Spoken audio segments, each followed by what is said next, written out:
जय बोलिए महावीर भगवान की जय। जय बोलिए अनंतानंत सिद्ध परमेष्टि भगवानों की जय। जय बोलिए आचार्य भगवान श्री उमा स्वामी जी महाराज की जय। जय बोलिए शिव के प्रथमाचार्य चारित्र चक्रवर्ती श्री शांत सागर जी महाराज की जय। जय बोलिए आचार्य भगवान श्री विमल सागर जी महाराज की जय।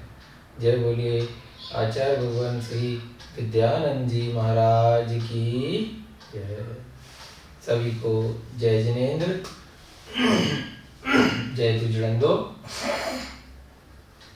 हम सभी लोग छठवें अध्याय के अंत तक लगभग पहुंच चुके हैं।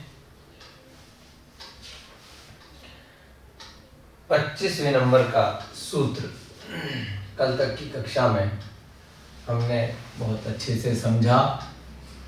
गोत्र कर्म का वर्णन प्रारंभ हो चुका है। 92 कक्षाएं आपकी पूरी हो चुकी हैं। आज 93 नंबर की कक्षा आपकी लगने जा रही है।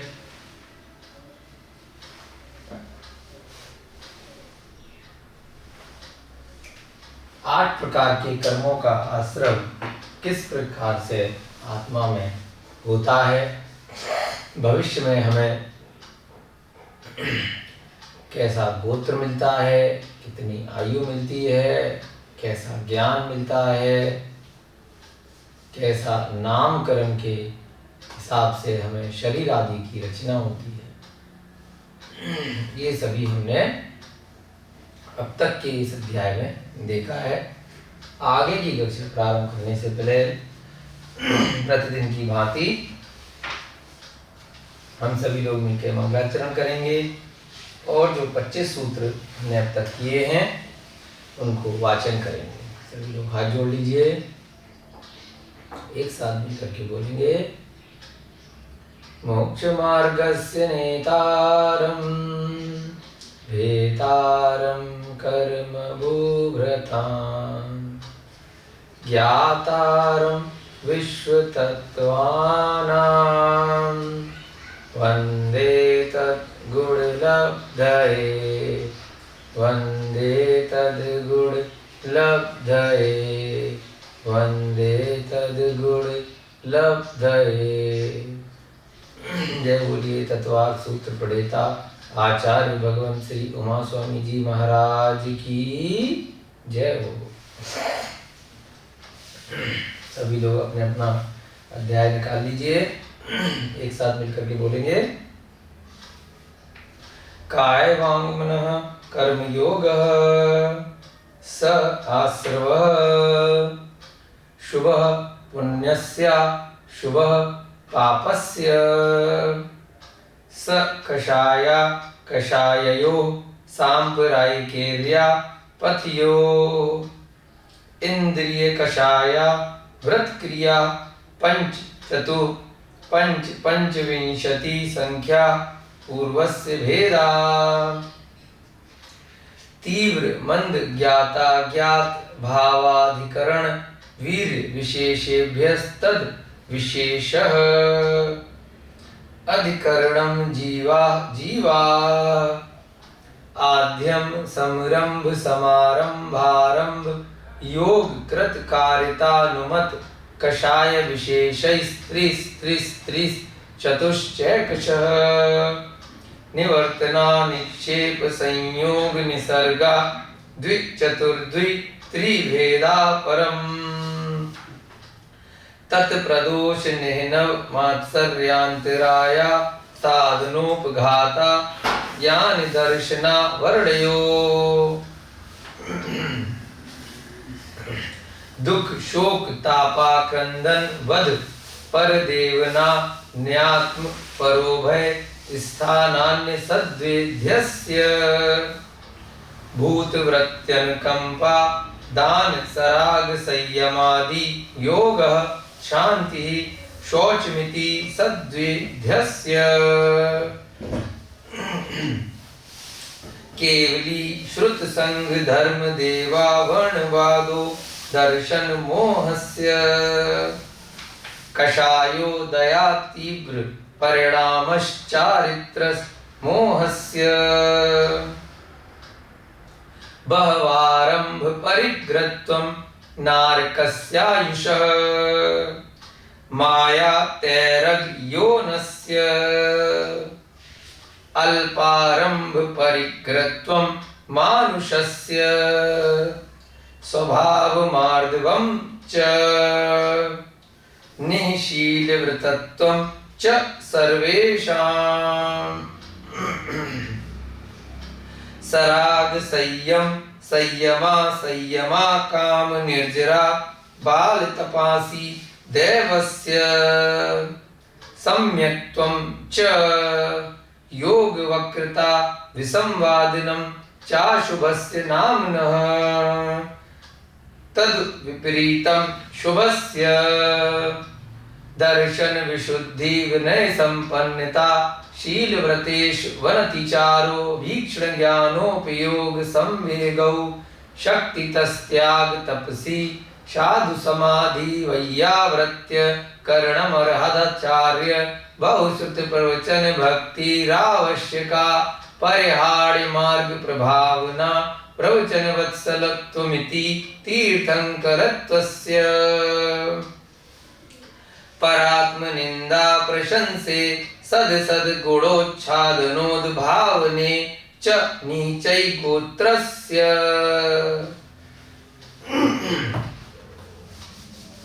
इस प्रकार से हमने 25वें सूत्र तक कल अध्ययन किया था। एक बार पुनः कल तक की कक्षा में जो हमने देखा उसको रिवाइज करेंगे। 24वें सूत्र में सबसे ज्यादा जो शुभ नामकरण है यानी कि तीर्थंकर प्रकृति का नामकरण है उसके आश्रय किस प्रकार से होता है ये हमने परसों की कक्षा में देखा। 16 कारण भावनाओं का निरंतर ध्यान करने से चिंतन करने से कोई भी जीव उसी भव में या अगले पर्याय में तीर्थंकर भी बन सकता है यानी कि सर्वोच्च पद का धारी हो सकता है। तीर्थंकर का आश्रय करने का तात्पर्य है कि अधिक से अधिक वह जीव 3 भव में मोक्ष चला जाएगा और यदि विदेह क्षेत्र आदि का मनुष्य है तो उसी भव में भी मोक्ष जा सकता है। तो उसकी टिकट एक तरह से कंफर्म हो जाती है कि अब वो जीव बहुत जल्दी सिद्ध बनने वाला है, संसार चक्र के जितने भी कष्ट हैं उनसे मुक्त होने वाला है। हमने तीर्थंकर शब्द का और क्या अर्थ होता है, तीर्थंकर शब्द की व्युत्पत्ति किस प्रकार से हुई है ये हमने कल की कक्षा में देखा। तीर्थ यानी कि जो इस संसार से पार होने का मार्ग बताए। हमने एक पुल का उदाहरण लिया था कि एक पुल है जिसके इस तरफ तो संसारी जीव है और उस पुल के उस तरफ मुक्त जीव है। तो पुल कैसा है, पुल दृष्टि में नहीं आता है, दिखाई नहीं दे रहा। उस पुल को दिखाने वाले, उस पुल पर से निकलने का मार्ग को बताने वाले कौन कहलाते हैं, तीर्थंकर बताते हैं, जो संसारी जीवों को मुक्ति का मार्ग बताते हैं। और जो जीव उस मार्ग पर अमल करके उस पुल के द्वारा गमन करते हैं तो वो निश्चित तौर पर वह भी मुक्ति गति को प्राप्त करते हैं। जो जीव तीर्थंकर की बातों पर विश्वास नहीं करते, अन्यथा लेते हैं, तो वो क्या होते हैं, वो उस पुल को चढ़ ही नहीं पाते। वो उसी संसार में पुल के नीचे जो नदी है, जो महासमुद्र है, महासागर है, जिसमें कष्ट ही कष्ट हैं, उनमें गिर जाते हैं। तो तीर्थ की प्रवृत्ति कराने वाले को तीर्थंकर कहते हैं। फिर हमने देखा था कि एक समय पर कुल कितने तीर्थंकर अधिक से अधिक हो सकते हैं। 5 मेरु संबंधी विजय, अचल, विद्युन्माली मंदर और मुख्य रूप से सुदर्शन मेरु यानी कि सुमेरु। इस प्रकार से 5 मेरु होते हैं। इन प्रत्येक के 32 विदेह क्षेत्र होते हैं और 32 में एक एक आर्यखंड होता है और प्रत्येक के 5 मलेच्छ खंड होते हैं। तीर्थंकरों का समूसरण, तीर्थंकर का विहार, तीर्थंकर का जन्म इत्यादि सभी मात्र आर्यखंड में हुआ करते हैं। वे लोग मलेच्छ खंड में नहीं जाते। ठीक है, तो मलेच्छ खंड में न जाने के कारण से ही उन क्षेत्रों को मलेच्छ कहा जाता है और आर्यखंड में तीर्थंकरों के समूसरण लगते हैं, इसीलिए उनको आर्य कहा जाता है जो वहां के मनुष्य होते हैं। एक आर्य मनुष्य और दूसरे अनार्य मनुष्य, इस प्रकार से भी मनुष्यों के भेद इसी कारण से कहे गए हैं। ठीक है, तो उसके बाद कुल कितने तीर्थंकर हो सकते हैं? 32 गुणा 5।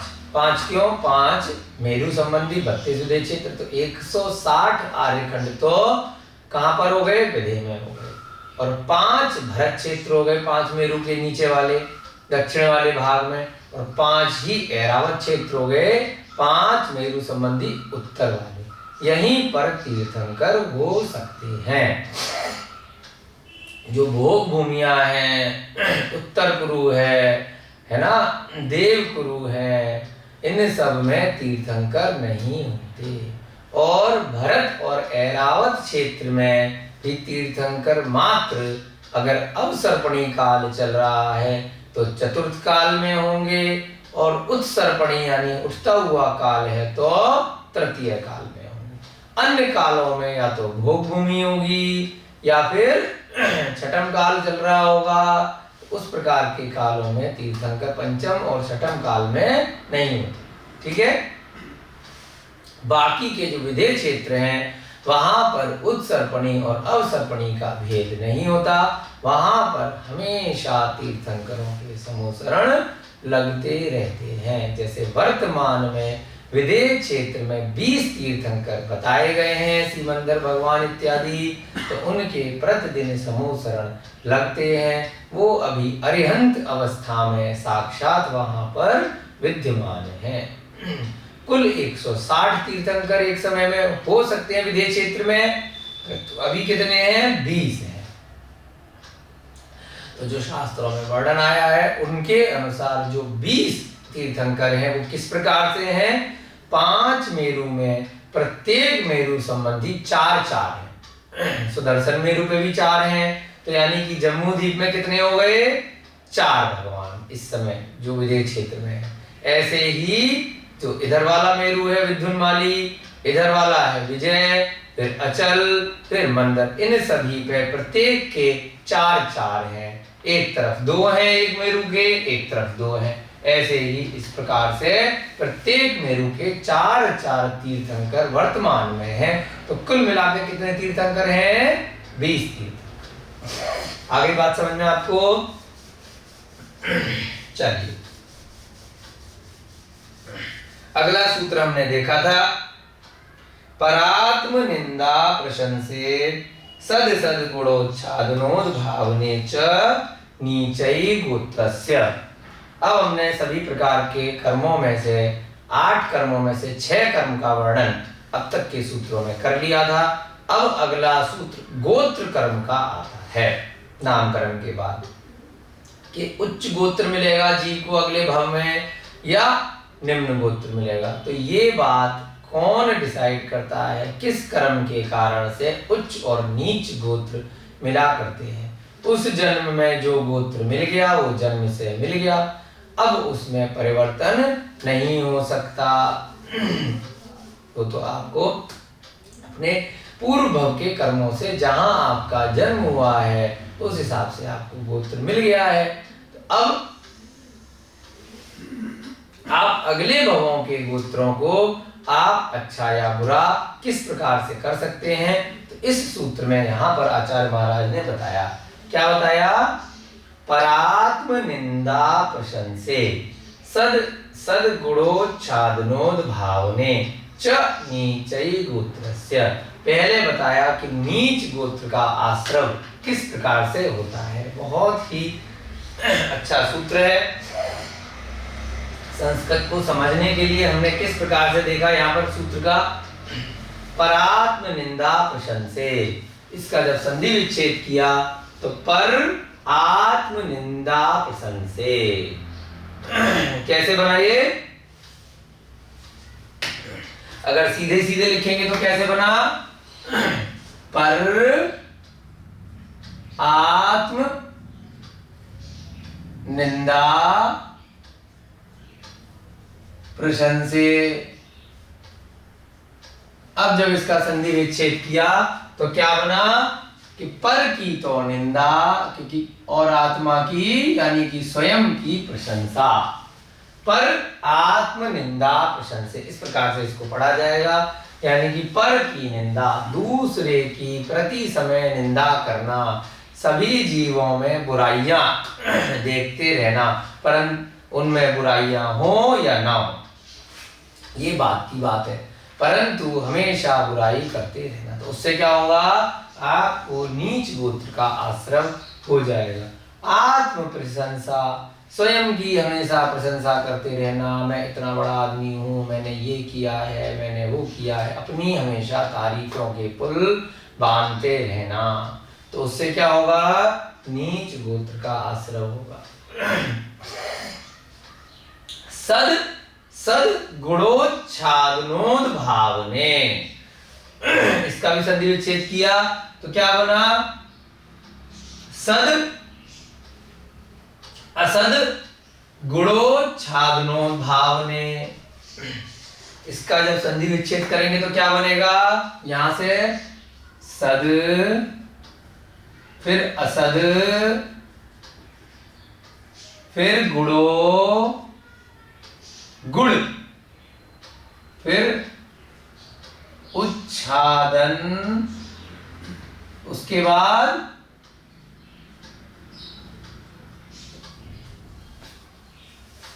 उद्भावने, ये इसका संधि विच्छेद बना, सद असद गुण उच्छादन उद्भावने। तो इसमें कैसे निकाला, सद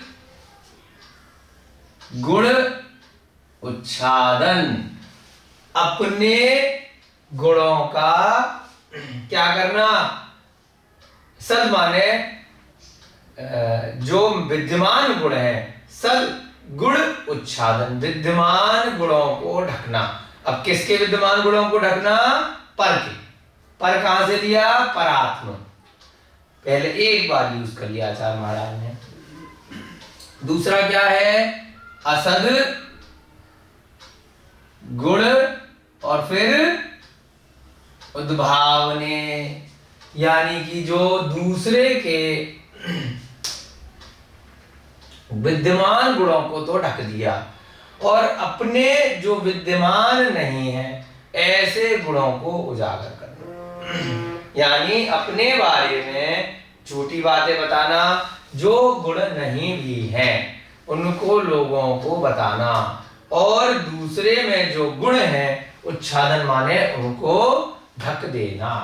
तो इस प्रकार से हमने इसका संधि विच्छेद करके पढ़ा था, सद गुण उच्छादन, असद गुण उद्भावन। तो सद के साथ में क्या लगाया, जो पिछले वाला जो यहाँ पे परात्म लिखा है वहां से पर लगाया, और असद के साथ क्या लगाया, आत्म लगाया, यानी कि दूसरे के सद माने जो विद्यमान हैं गुण हैं उनको ढकना, और स्वयं के जो विद्यमान नहीं है उनके गुणों को लोगों को बताना। तो इससे भी क्या होता है, नीच गोत्र का आश्रय होता है। च माने क्या होता है, और अन्य अशुभ कारणों से, इसी प्रकार के और अन्य अशुभ बातें हैं जिनके कारण से क्या होगा कि नीच कुल में जन्म मिलेगा, भविष्य में आपको नीच गोत्र का आश्रय हो जाएगा।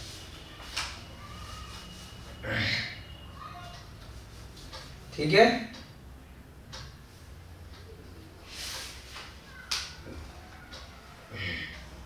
चलिए अगला सूत्र देखेंगे। इसका विपरीत है, जो 26वें नंबर का सूत्र है ठीक इसका विपरीत है, तो इसलिए हम इसको मिटाते नहीं हैं, यहां से आपको मिटा देते हैं।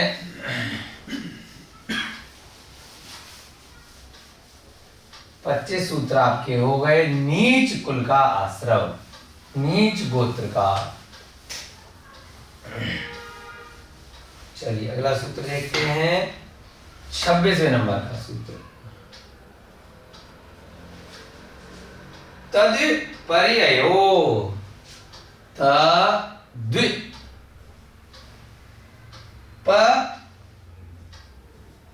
पर्ययो नीचैव्रत्य नुत्सेकौ, नीचैव्रत्य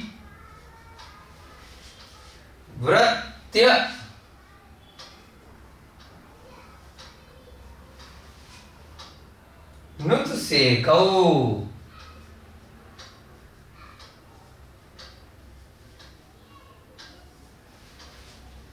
चोत्तरस्य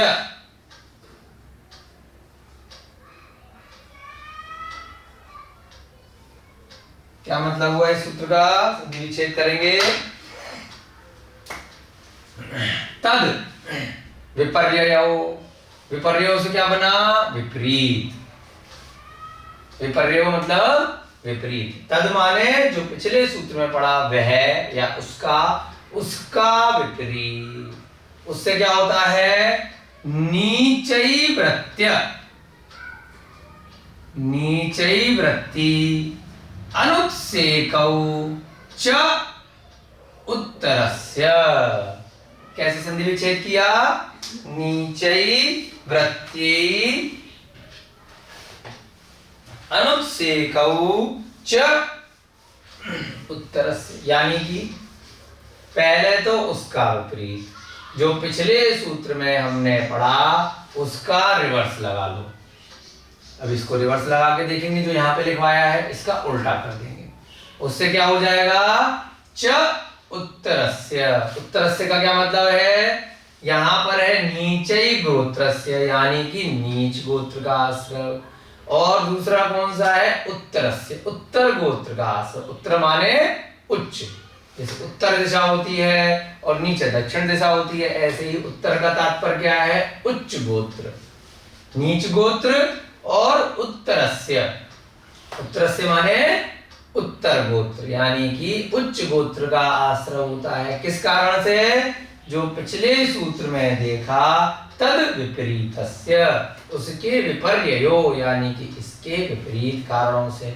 इसके अलावा किस कारण से, नीचैव्रत्ति, यानी कि वृत्ति बोलते हैं स्वभाव को, किसी का नीचई स्वभाव, यानी कि बोलते हैं ना कि बहुत ही नम्र स्वभावी है, हमेशा सर झुका कर चलता है, क्षमा भाव से चलता है, नीचे देख के चलता है। तो नीच गोत्र का तात्पर्य और नीच वृत्ति का तात्पर्य विपरीत है।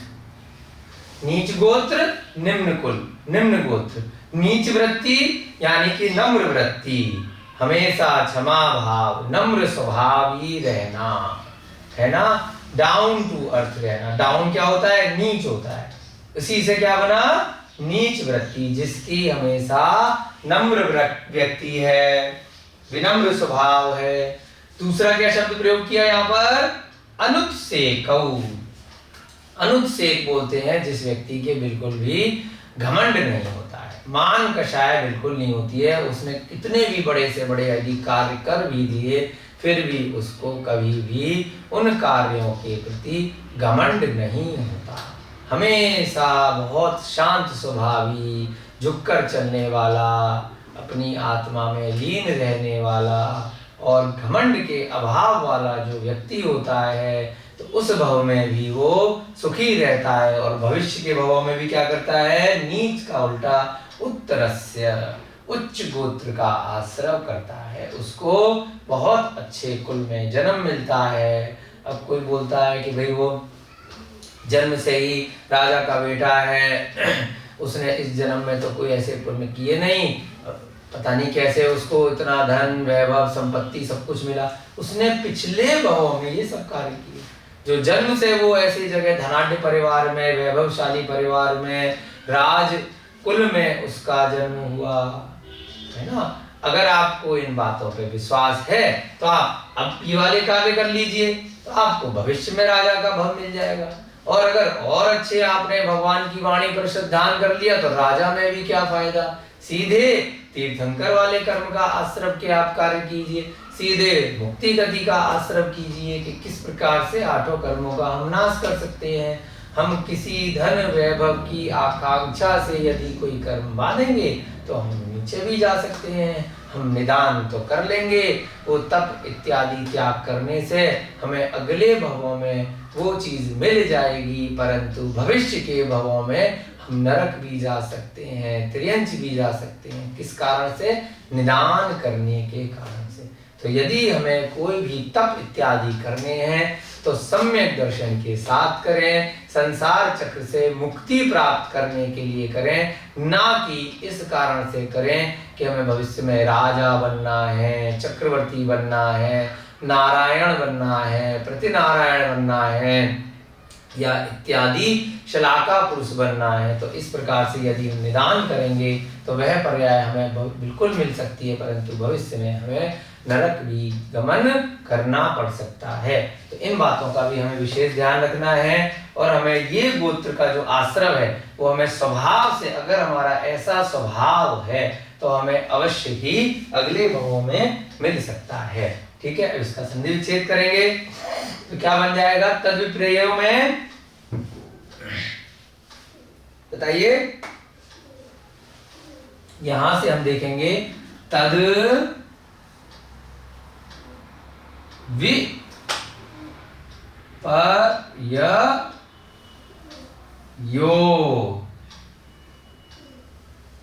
यानी कि उसके विपरीत।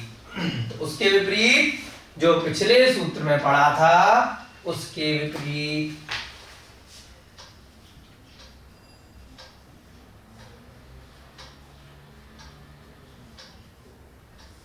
उसके के बाद क्या बोला? नीचई वृत्ति, नीचई, इसका यह हटा देंगे तो क्या बन जाएगा? छोटी की मात्रा बन जाएगी, नीचई वृत्ति। इसका मतलब क्या है? नम्र वृत्ति, यानी कि नीचे देखकर चलना, हमेशा झुके रहना, नम्र वृत्ति या नम्र या विनम्र स्वभाव। कभी भी लड़ाई झगड़ा नहीं करना, किसी से भी गलती हुई हो हमेशा माफी मांग लेना, ये नहीं देखना कि उसने आपके साथ क्या किया तो आपको उससे बदला लेना है। कहीं भी किसी ने आपको कटु शब्द बोले, बुरा स्वभाव किया, आपका कष्ट पहुंचा दिया, आपको उसके कारण से दुख हुआ, चोट लगी, एक्सीडेंट हो गया, तब भी क्या कर लेना? कोई बात नहीं भाई साहब, होता रहता है, हम माफी मांग लेते हैं, आप अपने रास्ते जाइए, हम अपने रास्ते जाएंगे। किसी से भी लड़ाई झगड़ा किसी भी कारण से मोल नहीं लेना, तो उससे क्या होगा? नीच वृत्ति आपकी मानी जाएगी, शांत स्वभावी आप होंगे, तो भविष्य के लिए आप उच्च गोत्र का आश्रय कर लेंगे। उसके बाद क्या है? अनुत्सेकौ,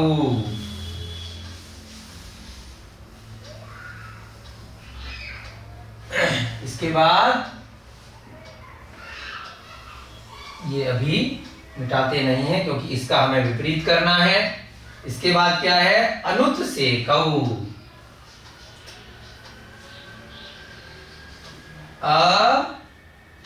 अनुत सेकौ। अनुत्सेकौ का तात्पर्य क्या बताया था? कभी भी घमंड नहीं करना, है ना। घमंड का अभाव जिस व्यक्ति में होगा तो उसको क्या बोलते हैं? वो उच्च गोत्र का आश्रय करता है, यानी कि घमंड का अभाव, ये शब्द आपको याद रखना है। अनुत्सेक का मतलब जिसके घमंड नहीं है। च, च माने जैसे पिछले सूत्र में च आया था और अन्य अशुभ कारणों से, तो यहाँ च का क्या तात्पर्य है? ऐसे ही अन्य शुभ कारणों से। क्या बन गया? और अन्य शुभ कार्यों से, और अन्य कोई भी आपके ऐसे ही शुभ कार्य हैं, आपको अपने इंद्रियों में, विषयों में बहुत ज्यादा आसक्ति नहीं है, आप देव पूजन इत्यादि नित्य नियम से करते हैं, तप दान संयम स्वाध्याय ये सारी चीजें करते हैं, चारों प्रकार की कषाय, जैसे कि यहाँ पे घमंड नहीं है तो घमंड के अलावा बाकी भी जो कषाय हैं, क्रोध मान माया लोभ में, वो सभी का आपको अभाव रहता है, आप परिग्रह कम करते हैं, आप में आसक्ति कम है, ममत्व कम है, तो ये सब चीजें क्या हैं? और अन्य शुभ कार्य हैं, शुभ कारणों से या कार्यों से या आपके स्वभाव से। क्या होगा? उत्तरस्य,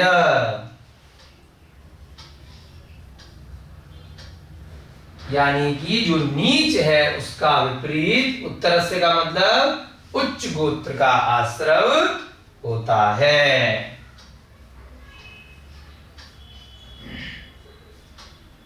उच्च गोत्र का आश्रम होता है। ठीक है, अब जो पहला वाला शब्द है तद विपर्ययो, इसको हम यहां से उल्टा देखेंगे। तद विपर्ययो, अब ये जो सूत्र था इसका हम उल्टा सूत्र बनाएंगे। कैसे बनाएंगे?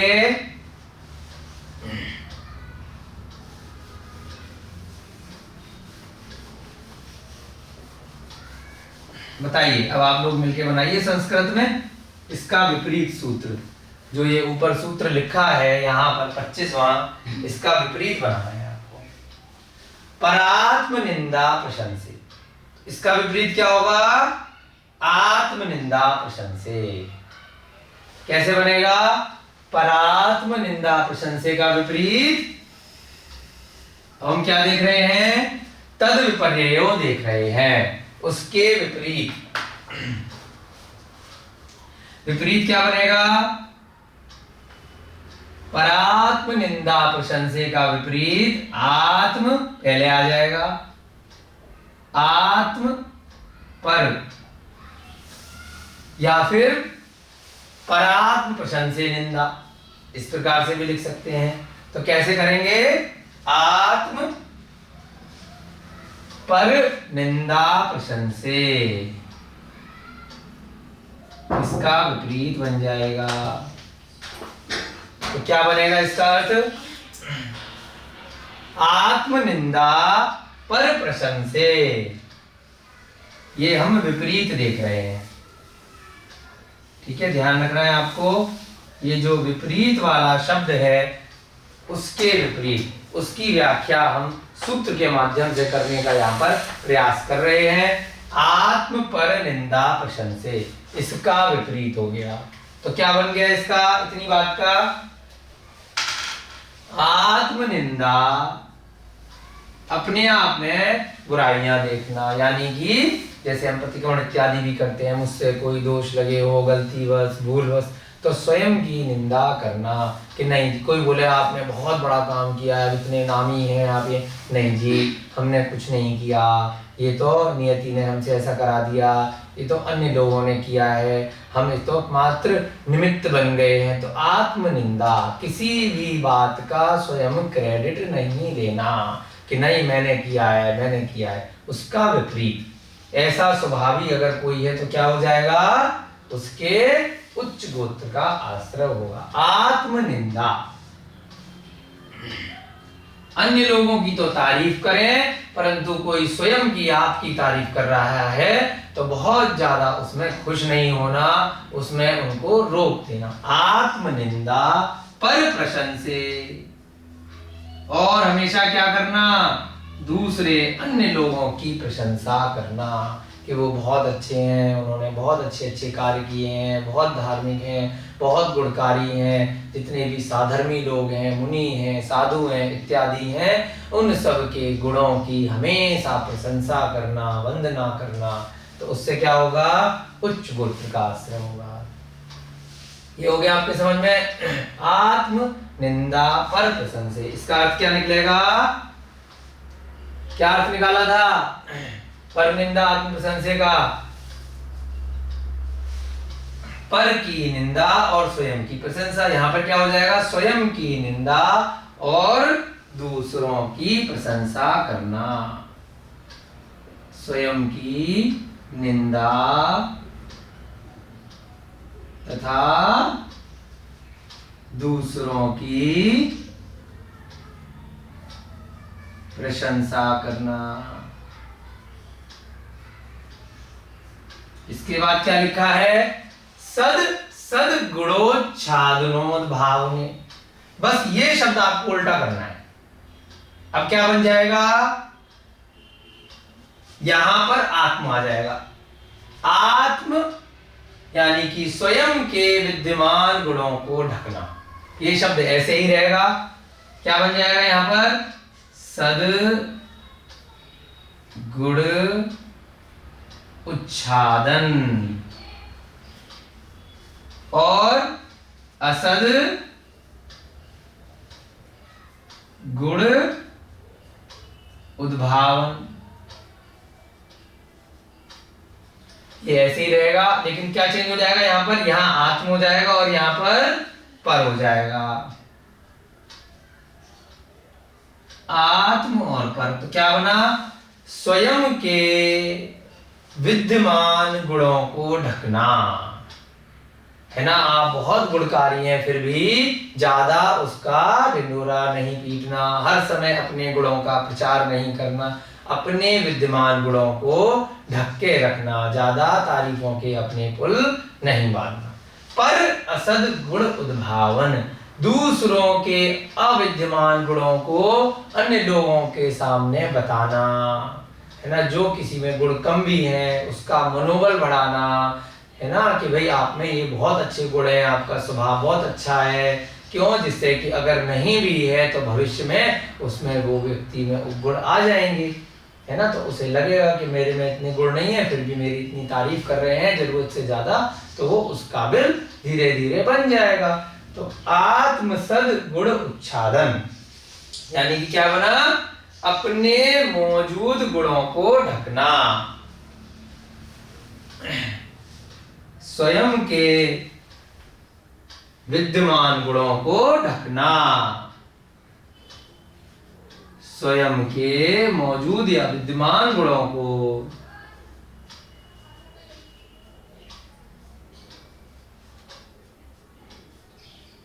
ढकना। इसका क्या तात्पर्य निकला, दूसरों के गैर मौजूद गुणों को उजागर करना। है ना, अन्य के या पर के, दूसरों के अविद्यमान यानी कि गैर मौजूद, अविद्यमान गुणों को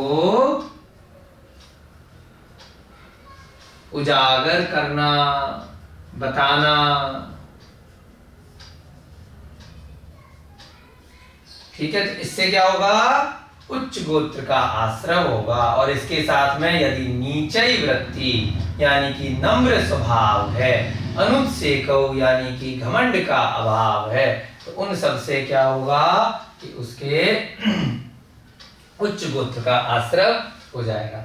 अब यहां पर इसका अर्थात अब लिखेंगे, क्या बनेगा इसका अर्थ, अब इसको आप उल्टा कर लीजिए।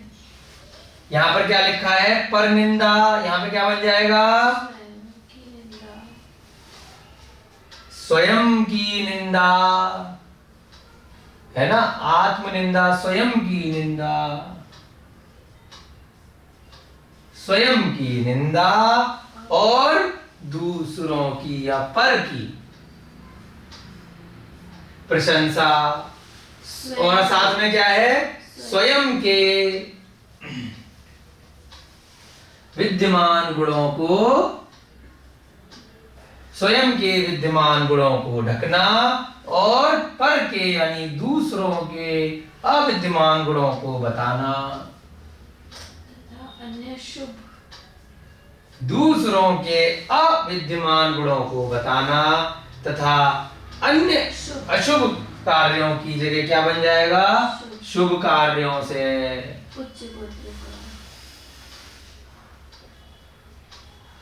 शुभ कार्यों से उच्च गोत्र का यानी कि उत्तर गोत्र का आश्रय होता है। ये कितने का है? इतने का है। उसके साथ में ये दो बातें और जोड़ देंगे, नम्र वृत्ति है और घमंड का अभाव है। ठीक है। तथा यहीं पर आप साथ में लिख सकते हैं, नम्र वृत्ति और घमंड का अभाव और अन्य शुभ कार्यों से उच्च गोत्र का आश्रय होता है। आगे बात समझ में आपके?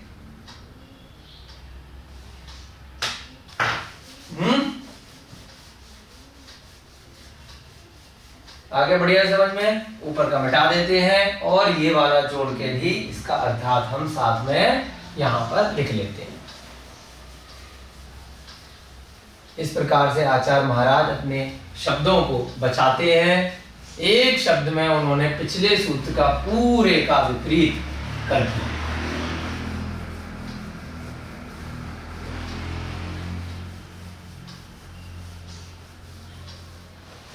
ठीक है। इस वाले सूत्र का अर्थात क्या निकलेगा? अर्थात पिछले तद विपरीत यानी कि पिछले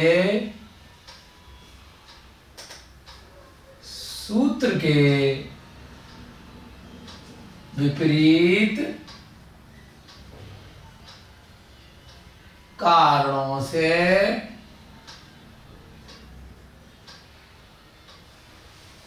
तथा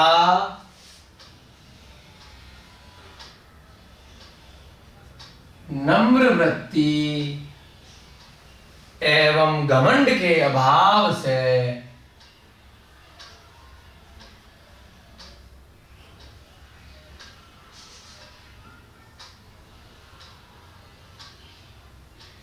तथा अन्य शुभ कारणों से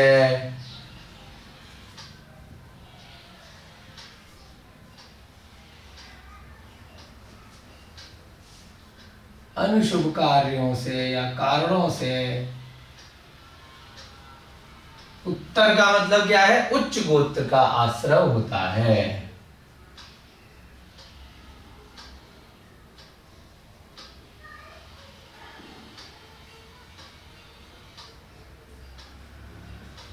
और यहां पर पिछले सूत्र के विपरीत कारण क्या है? ये वाला। ठीक है।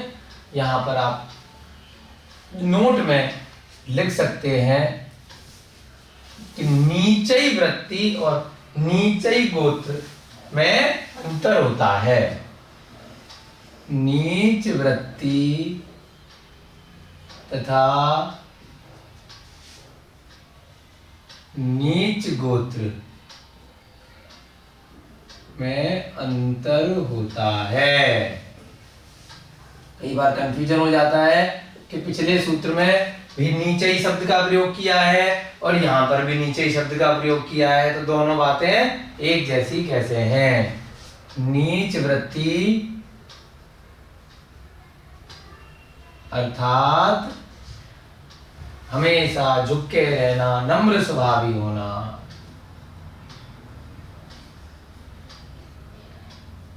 और नीच गोत्र मतलब निम्न कुल में जन्म।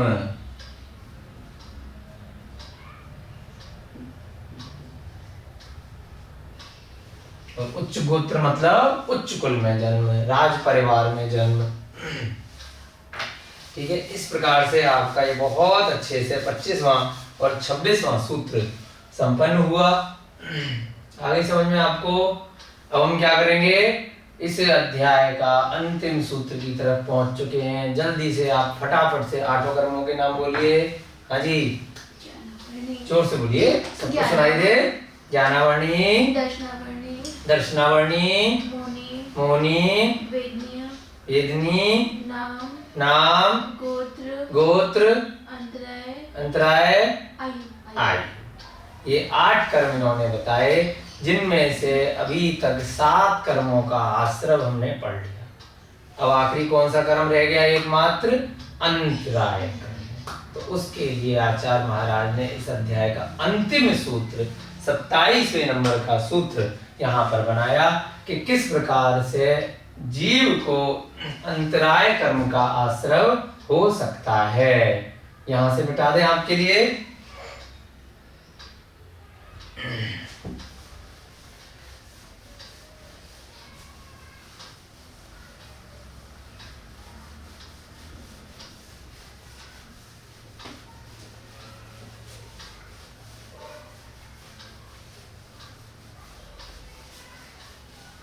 आपका प्रश्न आया कि शुभ कार्य कैसे हो सकते हैं। चलिए वो भी बता देते हैं कि जो च शब्द से अन्य शुभ कार्य जो अभी आपको बताए थे, तो आपने कहा लिखवा लीजिए, तो वह भी थोड़े से लिख देते हैं यही नोट में कि च शब्द से जो शुभ कार्य इस सूत्र में बताए हैं वो भी आप नोट कर सकते हैं। तो उसी के उल्टे आप अशुभ कार्य लगा सकते हैं।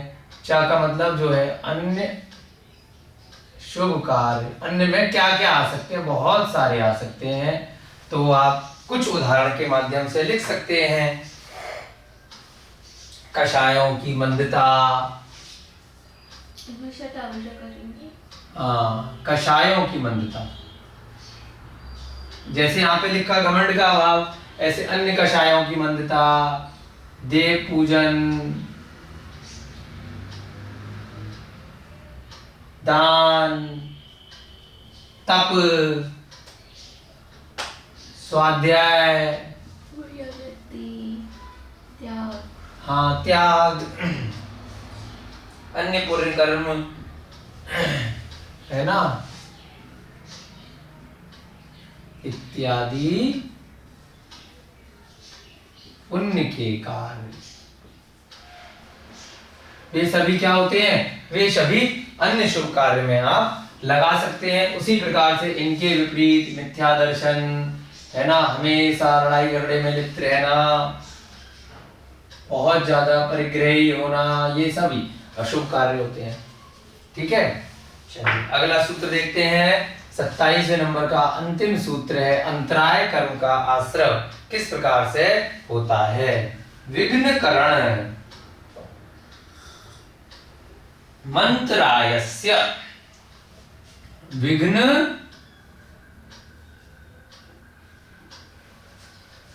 करण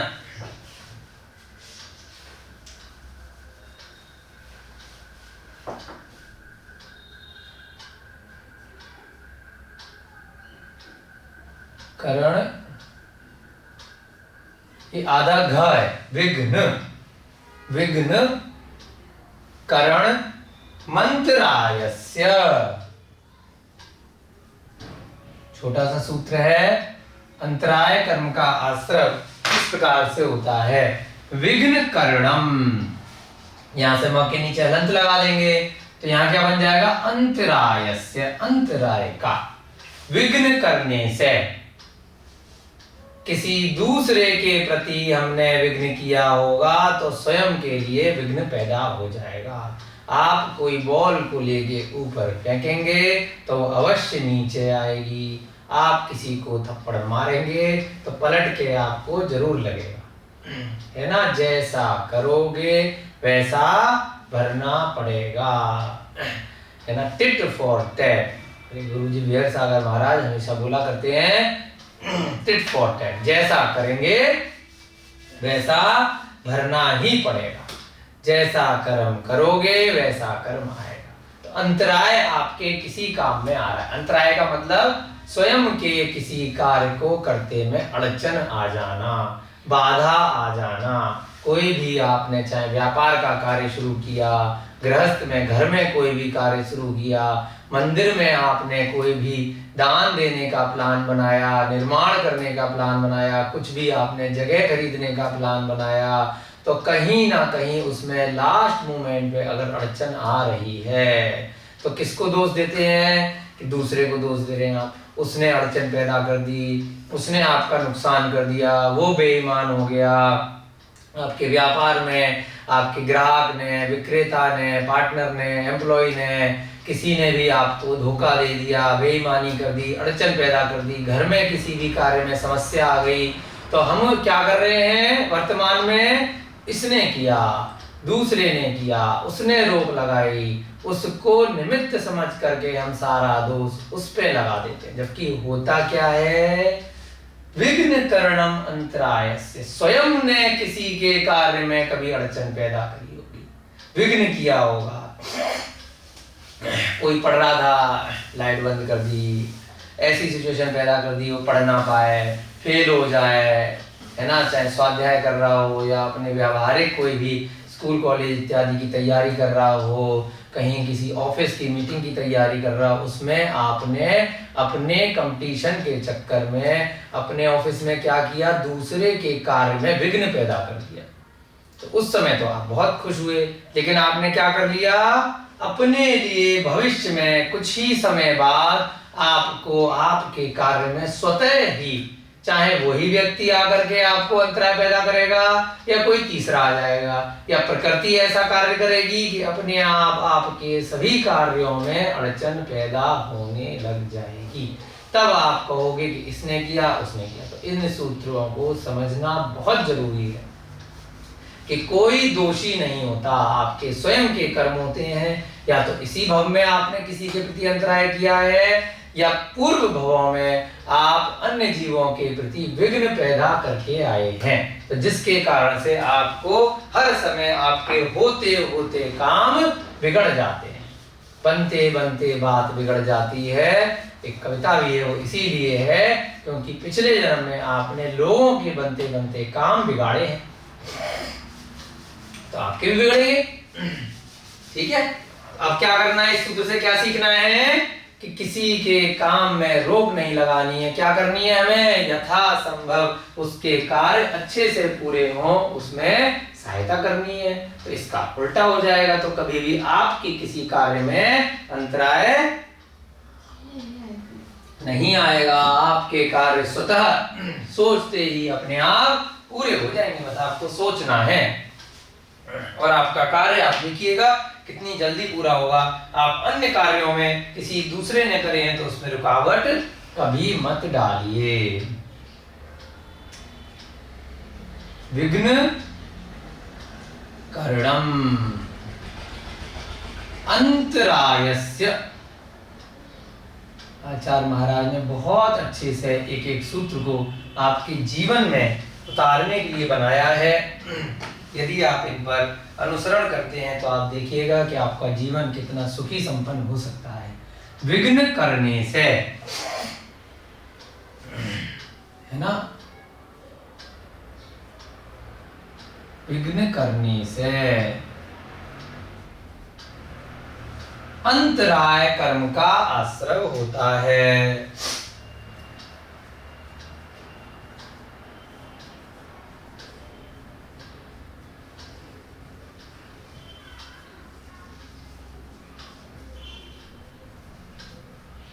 क्या अर्थ निकला?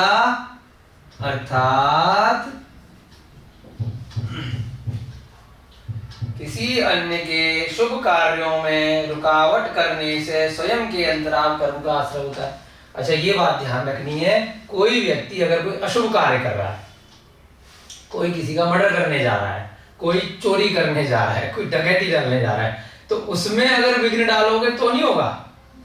कोई बुरा कार्य अगर कर रहा है तो उसमें तो विघ्न डालने से इसका विपरीत हो जाएगा। अशुभ में विघ्न, हाँ, अशुभ में विघ्न डालने से नहीं होगा। शुभ कार्य में, उसके किसी भी सांसारिक या मुक्ति मार्ग के रिलेटेड कोई भी उसका कार्य है, तो उसमें यदि आपने विघ्न पैदा किया है ना, तब आपको अशुभ कर्मों का भी आश्रय होगा और आपको अंतराय कर्म का आश्रय भी होगा। कोई गलत कार्य करने जा रहा है, उसको आपने सिखाया कि ये कार्य गलत है, इससे आपको दोष लगेगा, अभी भी आपको दुख मिलेगा, भविष्य में भी आपको बहुत कष्ट होगा, आपको जेल भी जाना पड़ सकता है, आपको और नुकसान हो सकता है, तो आपने उसको समझाया।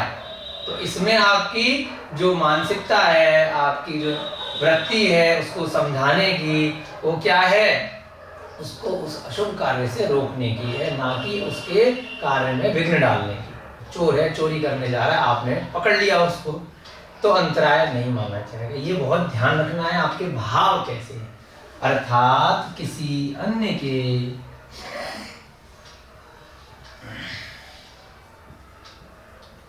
शुभ कार्यों में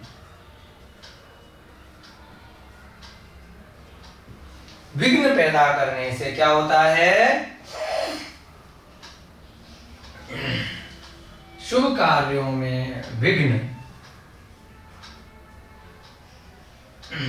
उत्पन्न करने से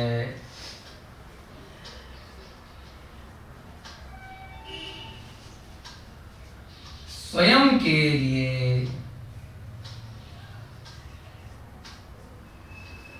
अंतराय कर्म का आश्रय होता है।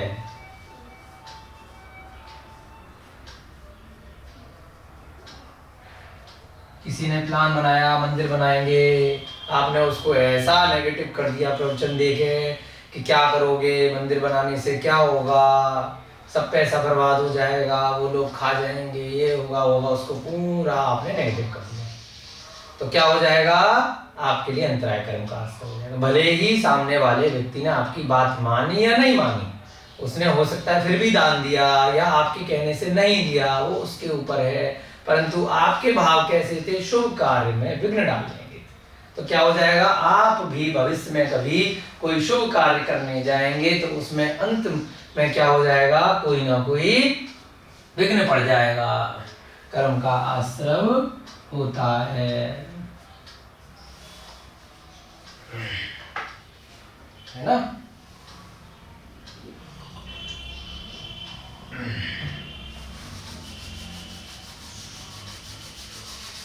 ठीक है, चलिए ये नीचे से मिटा दें। अब यहाँ पे नोट में लिख लेंगे जो बातें आपको बताएंगे, थोड़े से एक दो उदाहरण लिख लेते हैं, उसके बाद आपका ये अध्याय आज समाप्त हो जाएगा। शुभ कार्य जो यहाँ पे लिखे, शुभ कार्य क्या हो सकते हैं? नोट में क्या क्या शुभ कार्य हो सकते हैं? किसी का भी, जैसे यहाँ पे हमने लिखा था, ये तो हो गए उच्च और नीच गोत्र के लिए, है ना? आपके आत्मा में कैसे भाव है, ये कोई कार्य करने जा रहा है, तो शुभ कार्य क्या करने जाएगा? वो दान, लाभ, भोग, उपभोग और वीर्य, ये 5 प्रकार के शुभ कार्य शास्त्रों में आचार्यों ने बताए हैं। दान, लाभ, भोग, उपभोग और वीर्य। कोई दान देने जा रहा है, 4 प्रकार के दान हैं। लाभ और अलाभ बोलते हैं आहार इत्यादि की चर्या को। भोग जो एक बार भोगा जाए, उपभोग जो बार बार भोगा जाए, वीर यानी कि उसकी शक्ति को आपने किसी भी प्रकार से कम कर देना। वीर माने शक्ति। इनमें आपने क्या करा? शुभ कार्यों में, ये 5 प्रकार के शुभ कार्यों में आपने विघ्न डाल दिया, यानी कि रुकावट डाल दी। किसी के दान में, लाभ में, भोग में, उपभोग में या वीर में विघ्न यानी रुकावट डाल देने से स्वयं के लिए अंतराय कर्म का आश्रम होता। आश्रम माने कर्मों का आना। उसी समय आपने ऐसे कर्म अपनी आत्मा में आश्रय कर लिए, प्रवेश करा लिए। उसके बाद क्या होगा? बाद में उनका उदय आएगा। जब उदय आएगा तब आपके किसी भी कार्य में अड़चन आ जाएगी। उस समय आश्रम नहीं होगा। एक होता है आश्रम करना, एक होता है बाद में उसका फल देना, यानी कि उदय आना, है ना? हम आगे पढ़ेंगे जब निर्जरा का अध्याय आएगा। सविपाक निर्जरा और अविपाक निर्जरा। निर्जरा जो आपने पहले कर्म बांधे थे, आश्रम किए, वो आकर के बंध गए। पहले आए कर्म और आकर के क्या हुए? बंध गए। और बाद में उनकी निर्जरा फल देकर भी हो सकती है और बिना फल दिए भी हो सकती है। वो आगे के अध्याय में, हम निर्जरा के अध्याय में अच्छे से समझेंगे। उदाहरण यहाँ पर हम लिख सकते हैं।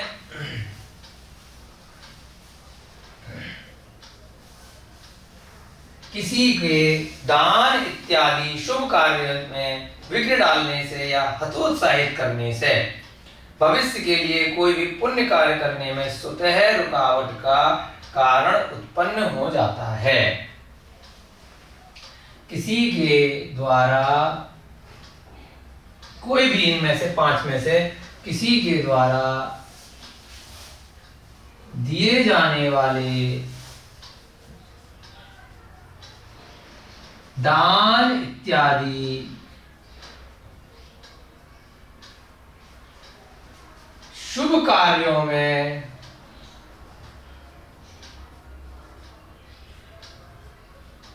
हतोत्साहित करने पर, अब इसका उल्टा आप कर लीजिए, उसको उत्साहित कीजिए, है ना, कि आप भगवान का बहुत अच्छा मंदिर बनाएंगे, आप इन प्रकारों से दान देंगे अच्छे अच्छे कार्यों के लिए, तो आपके आने वाले समय में कोई भी कार्य रुकेंगे नहीं। आप 1 रुपया दान देंगे तो वो कई गुना ज्यादा आपको वापस आ सकता है। आपके भाव अच्छे होने चाहिए दान देते समय। हतोत्साहित करने पर भविष्य में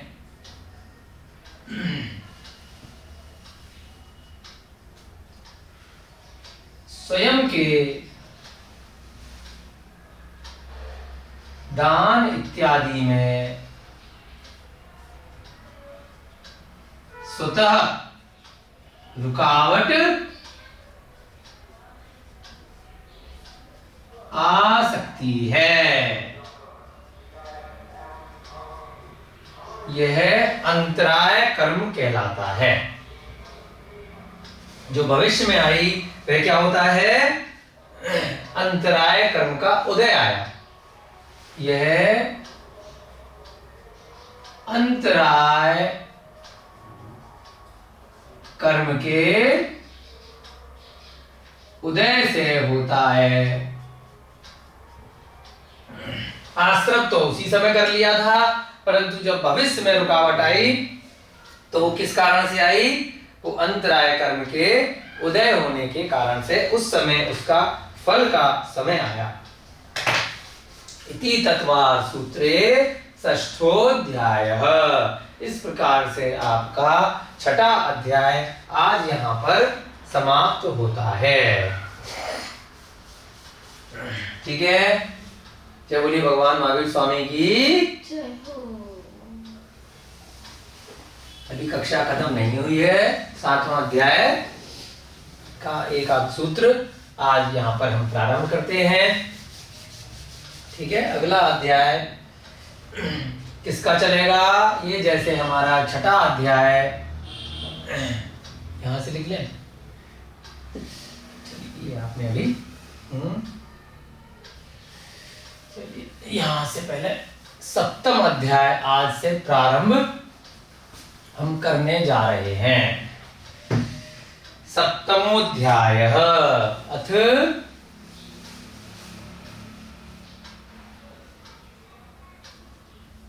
सप्तमोऽध्यायः। 7वां अध्याय आपका प्रारंभ होने जा रहा है। जब 6ठे अध्याय में आपने व्रतों वाला सूत्र किया था, सूत्र संख्या 19, नेशील व्रतत्वं च सर्वेषां, उस पूरे के पूरे सूत्र पर एक तरह से ये पूरा अध्याय है कि व्रत और शील क्या होते हैं। वहां हमने नोट में आपको अच्छे से बताए थे। यहाँ आचार्य महाराज ने व्रतों का वर्णन, शील का वर्णन पूरे अध्याय में किया है। किस प्रकार से आप व्रत ले सकते हैं, अणुव्रत इत्यादि क्या होते हैं, महाव्रत क्या होते हैं, उनमें दोष कैसे लग सकते हैं, अतिचार कैसे लग सकते हैं, और वो व्रत आपके बहुत अच्छे रहें तो उनमें आपको क्या क्या भावनाएं बहानी है उन व्रतों में, और पक्का उनको करने के लिए, उसके लिए आचार्य महाराज ने यहाँ पर पूरा की पूरा एक अलग से अध्याय बनाया है। क्योंकि अब आप सम्यक दृष्टि हो चुके हैं, 6 अध्याय आप पूरे कर चुके हैं, तो यदि आप अब नियम लेना चाहते हैं, बहुत सारे हमारे पास जैसे कक्षाएं चल रही हैं तो अन्य अन्य माध्यमों से लोगों के प्रश्न आ रहे हैं कि किस प्रकार से हम व्रत ले सकते हैं, यथा संयम हम कैसे ले सकते हैं, कितनी तप हम कर सकते हैं, कितना त्याग हम कर सकते हैं, व्रत आखिर होते क्या हैं, वो सभी 7वें अध्याय में बहुत अच्छे से आचार्य महाराज ने यहाँ पर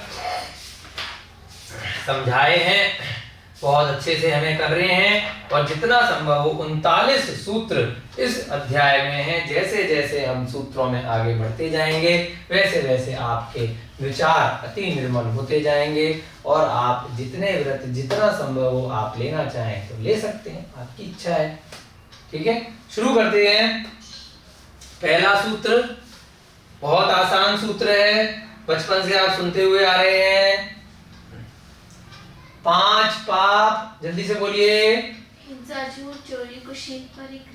बहुत बढ़िया, ये ही पहला सूत्र है। हिंसा, झूठ, चोरी, कुशील, परिग्रह। हिंसा, नृत, थोड़ा सा संस्कृत में कर दिया उन्हीं शब्दों को।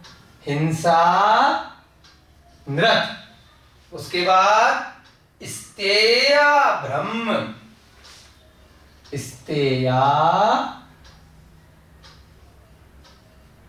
ब्रह्म, परिग्रहेभ्यो विरति व्रतम, परिग्रहेभ्यो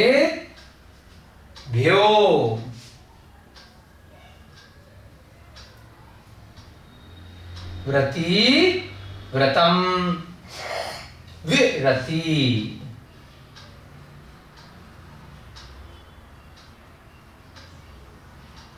व्रतम। उसी शब्द को थोड़ा सा संस्कृत में कर दिया। व्रत क्या होता है?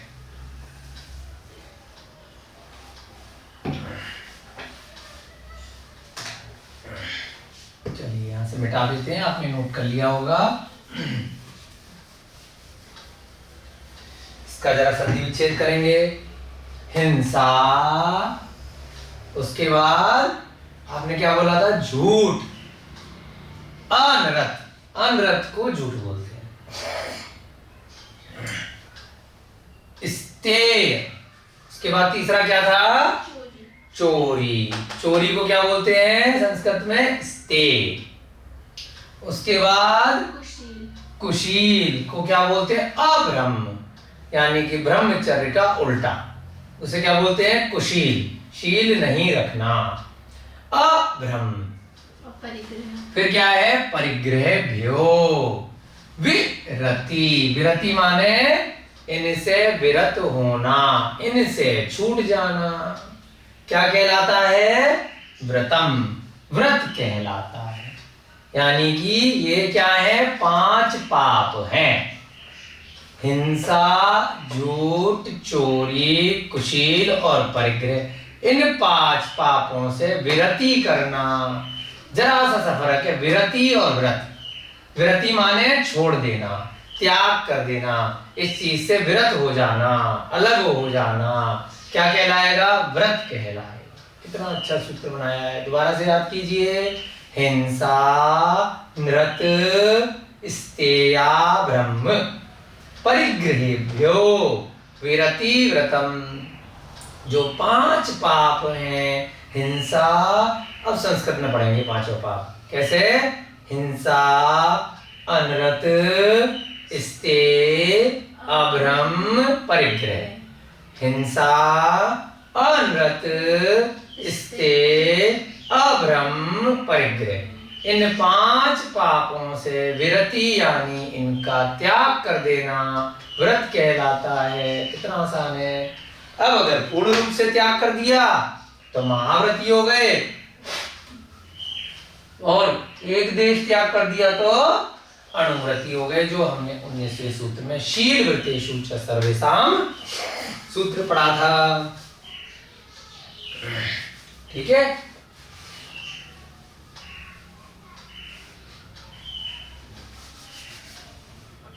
लेकिन ऐसा नहीं है कि एक दिन के लिए त्याग किया है ना। आज के लिए मेरा हिंसा, झूठ, चोरी, कुशील, परिग्रह का त्याग है तो मैं व्रती हो गया। ये कब? हमेशा के लिए। जो इस भव में आपको जीवन मिला है। 1-2 दिन 4 हफ्ते के लिए आप अणुव्रती नहीं बन सकते। आप बोलेंगे मैं अणुव्रती श्रावक बन गया, 1 हफ्ते के लिए बन गया, या मैंने दिगंबर अवस्था 1 महीने के लिए महाव्रती बन गया, मैं निर्गंत मुनि बन गया जी, 1 महीने के लिए बन गया, 6 महीने के लिए बन गया। ये इसमें इंपॉर्टेंट है। व्रत तब माना जाएगा जब बचे हुए जो भी आपका ये जो मनुष्य जीवन है, या यदि आप कोई सा भी त्रियंच गति में भी ये 5 पापों का त्याग आपको प्रतिमान योग के ग्रंथों में बहुत बार मिलता है कि भगवान महावीर का जीव था शेर की पर्याय में, उसने लिया। पार्श्वनाथ भगवान का जीव था हाथी की पर्याय में, उसने लिया। तो वहां पर भी उनको जाति स्मरण हो सकता है, और वो त्रियंच पर्यायों में भी ये सारे व्रत ले सकते हैं। जटायु की पर्याय में गिद्ध की पर्याय थी, उसने भी लिए। ऐसे बहुत सारे जीवों ने ऐसे व्रत लिए जिनका उन्हें उस पर्याय में फल यथासंभव जो उनकी पर्याय के हिसाब से था, उनके व्रत के हिसाब से था, वो उन्हें भविष्य में मिला। लेकिन ऐसा नहीं है कि 1-2 दिन के लिए लिया। ठीक है, चलिए संधि विच्छेद करेंगे। हिंसा, दूसरा अनृत। अगर आपने थोड़े दिन के लिए अभ्यास के तौर पे किया है तो उसका भी फल है, उसका आपको त्याग माना जाएगा कि आपने इन चीजों का त्याग कर दिया, किसी वस्तु का त्याग कर दिया, कुछ समय सीमा के लिए आपने भोग उपभोग परिमाण व्रत लिए, वो इनके अंदर आएंगे सारे जो हमने पहले बताए थे, है ना। लेकिन अगर व्रत का मतलब देखेंगे तो हमेशा ले सकते हैं आप थोड़े समय के लिए। आपने ठीक पूछा। हिंसा अनर्थ स्ते, फिर क्या बना, यहां से अ ले लिया, अब्रह्म। उसके बाद परिग्रहेभ्यो, परिग्रह,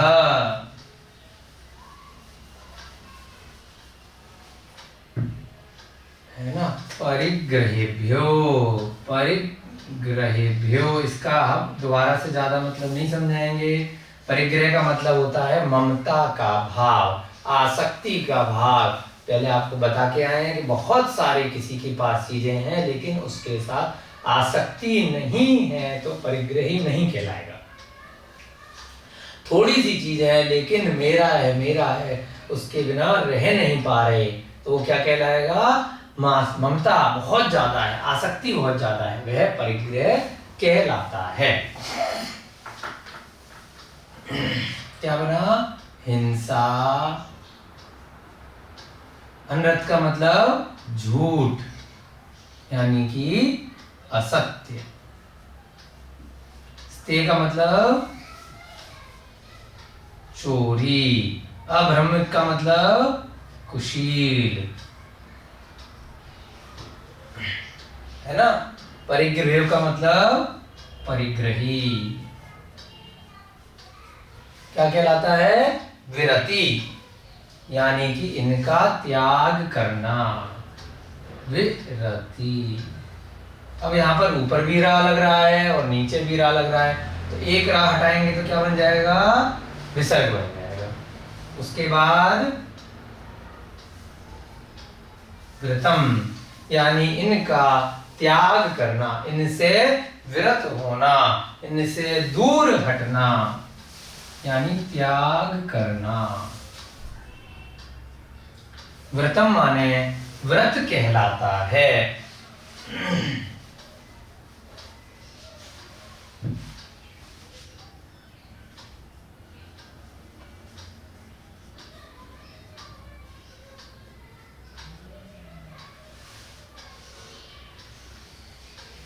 ये मिटा दे नीचे से।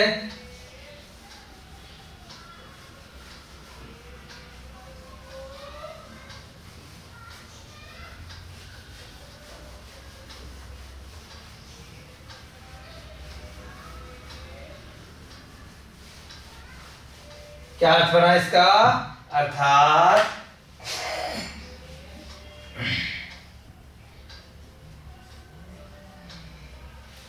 व्रत क्या कहलाता है, हिंसा, झूठ, चोरी, कुशील परिग्रह। अब ये सब क्या है शॉर्टकट में? 5 पाप रूपी 5 पापों का हमेशा के लिए त्याग करना है ना। 5 पापों का जीवन भर के लिए या जीवन पर्यंत के लिए त्याग करना व्रत कहलाता है।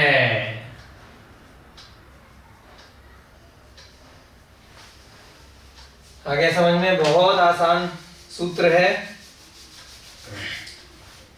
चलिए, यहाँ बचपन से सुनते आ ही रहे हैं सूत्र को, तो इसमें ज्यादा समय नहीं लगाएंगे। दूसरा सूत्र करते हैं। दूसरा सूत्र भी बहुत आसान है। उसमें आचार्य महाराज ने बताया है कि अगर थोड़ा सा त्याग करेंगे, यानी कि गृहस्थ रूप में आप इनका त्याग करते हैं, तो थोड़े बहुत दोष आपको लग सकते हैं, तो उसे एक देश व्रत कहते हैं। और आपने पूरी तरह से त्याग कर दिया तो सर्वदेश व्रत कहलाएगा, यानी कि महाव्रत हो गया। और गृहस्थ में है तो अणुव्रत हो गया। बहुत आसान सूत्र है। दूसरा भी इसी से मिलता जुलता है, जो आपको पहले 19वें नंबर के सूत्र में अच्छे से समझाया था पिछले अध्याय में। दूसरा सूत्र करेंगे, देश सर्वतो अणु महती। देश सर्वतो अणु महती। ओ के साथ में आ रहा है तो आ नहीं लिखते, इस प्रकार से यहाँ पर साइन बनाया जाता है। पहले भी कई बार आया है, अणु महती। क्या अर्थ बना इसका? देश सर्वतो अणु महती। देश सर्वतो अणु महती। जैसे हमने अभी आत्म निंदा पर प्रशंसा वाला सूत्र किया था, वैसे यहां पे लगाएंगे। देश अणु सर्वतो महती, यानी कि देश का मतलब एक देश त्याग किया है, तो क्या बोलेंगे? अणुव्रत। अब व्रत द्वारा यूज नहीं करा आचार्य महाराज ने, वो शब्द बचाते हैं। सर्वतो यानी कि सर्वदेश त्याग कर दिया, तो क्या बोलेंगे? महती यानी कि महाव्रत। अणु माने अणुव्रत, महती व्रत माने महाव्रत। यानी कि आप निर्ग्रंथ साधु बन गए और अब आपके पास न मकान, जायदाद, स्त्री पुरुष, आपके परिवार कुछ भी नहीं है। आपको अपने लिए खाना नहीं बनाना, आपको कपड़े नहीं खरीदने, आपको व्यापार नहीं करना।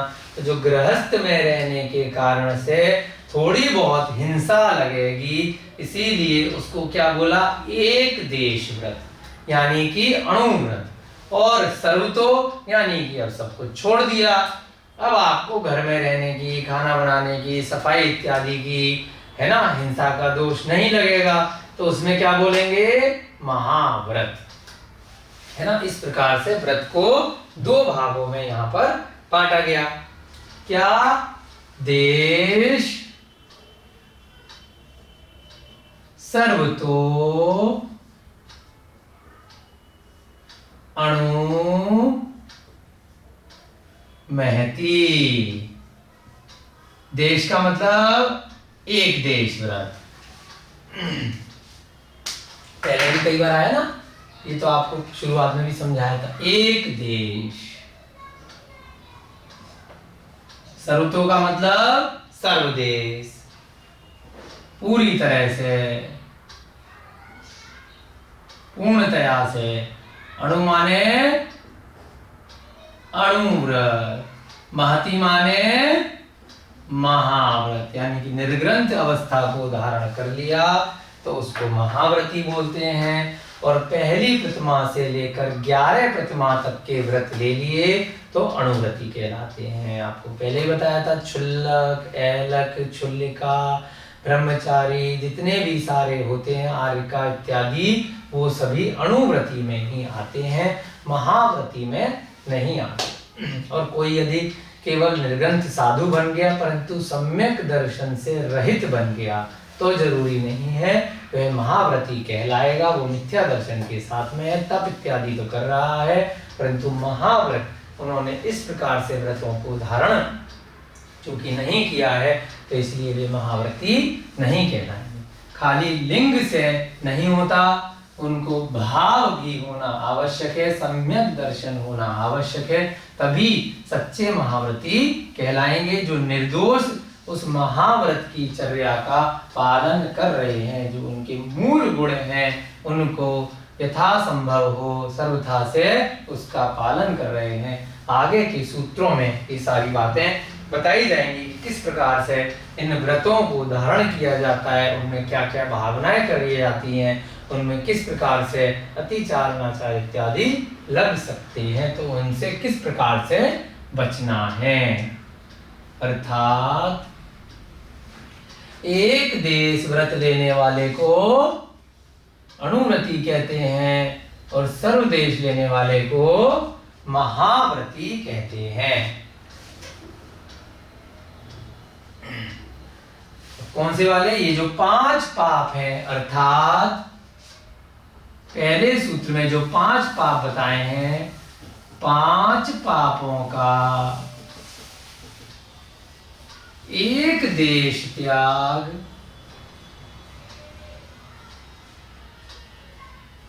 अणुव्रत